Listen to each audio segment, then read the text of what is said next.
প্ৰতিৰক্ষাত বৃদ্ধি পাইছে ভাৰতৰ আত্মনিৰ্ভৰশীলতা। মাইলৰ খুঁটিৰূপে চিহ্নিত হ'ল অপাৰেশ্যন সিন্দুৰ। ব্যৱহাৰ কৰিলে সম্পূৰ্ণ দেশীয়ভাৱে নিৰ্মিত ছুপাৰছনিক ব্ৰাহ্মছ ক্ষেপণাস্ত্ৰ।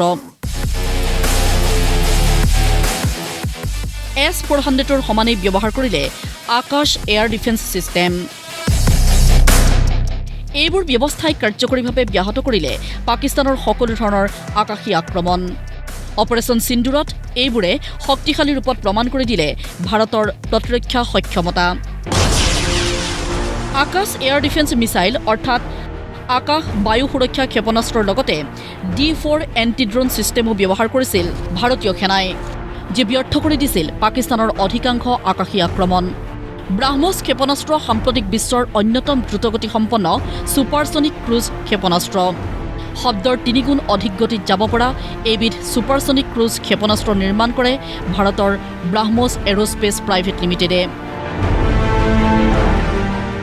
এইটো ভাৰতৰ DRDO আৰু ৰাছিয়াৰ NPO মাচিনস্ট্ৰয়েনিয়া নামৰ সংস্থাটোৰ এক যৌথ প্ৰকল্প। ব্ৰাহ্মছ ক্ষেপণাস্ত্ৰ সাবমেৰিন, জাহাজ, যুঁজাৰু বিমান, স্থল সকলোৰে পৰা নিক্ষেপ কৰিব পাৰি। 2019 চনত ইয়াৰ দূৰত্বভেদী সীমা 450 কিলোমিটাৰলৈ বৃদ্ধি কৰা হয়। 2022 চনত ফিলিপাইনছলৈ ব্ৰাহ্মছ ক্ষেপণাস্ত্ৰ ৰপ্তানিৰ এক চুক্তিও কৰে ভাৰতে।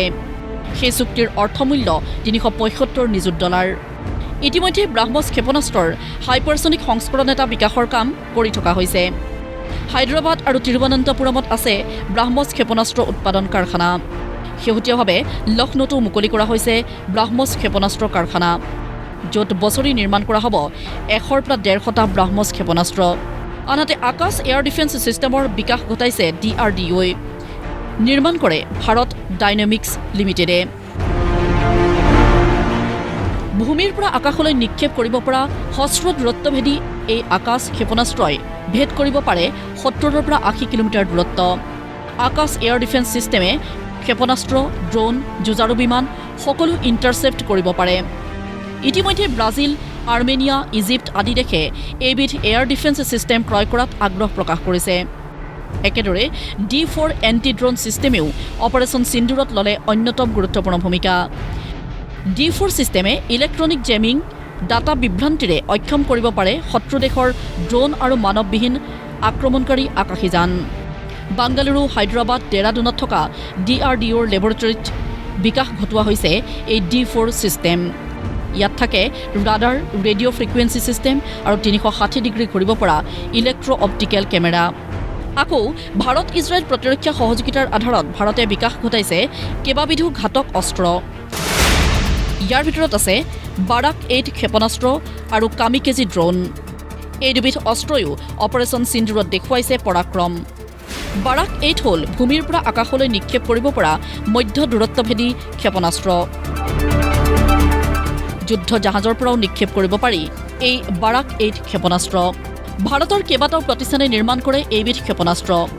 আনহাতে শত্ৰুৰ লক্ষ্যস্থান চিনাক্ত কৰি ধ্বংস কৰিব পৰা কামিকেজি ড্ৰোন যৌথভাৱে নিৰ্মাণ কৰে ইজৰাইলৰ এলবিট ছিষ্টেম আৰু আদানী গ্ৰুপৰ আলফা ডিজাইল টেকনলজিছে। মুঠতে এনেদৰে ভাৰতত বৰ্তমান প্ৰায় 75% সামৰিক সৰঞ্জাম দেশীয়ভাৱে নিৰ্মাণ কৰা হয়। এইবাৰ অপাৰেশ্যন সিন্দুৰত দেশীয় ৰূপত নিৰ্মিত অস্ত্ৰ তথা সামৰিক সৰঞ্জামে গুৰুত্বপূৰ্ণ ভূমিকা লোৱা বুলি প্ৰধানমন্ত্ৰী নৰেন্দ্ৰ মোদীয়েও ইতিমধ্যে উল্লেখ কৰিছে। ऑपरेशन सिंदूर ने नया आयाम जोड़ा है। हमने रेगिस्तानों और पहाड़ों में अपनी क्षमता का शानदार प्रदर्शन किया और साथ ही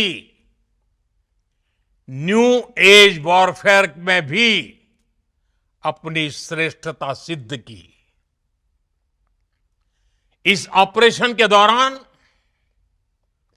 हमारे मेड इन इंडिया हथियारों की प्रामाणिकता सिद्ध हुई। आज दुनिया देख रही है 21वीं सदी के वॉरफेयर में made in India defence equipments, इसका समय आ चुका है। উল্লেখ্য, মেক ইন ইণ্ডিয়া কাৰ্যসূচীয়ে ভাৰত প্ৰতিৰক্ষা ক্ষেত্ৰকো উৎপাদন উৎকৰ্ষৰ অন্যতম কেন্দ্ৰত পৰিণত কৰাত গুৰুত্বপূৰ্ণ ভূমিকা গ্ৰহণ কৰিছে। News desk. প্ৰতিদিন টাইম।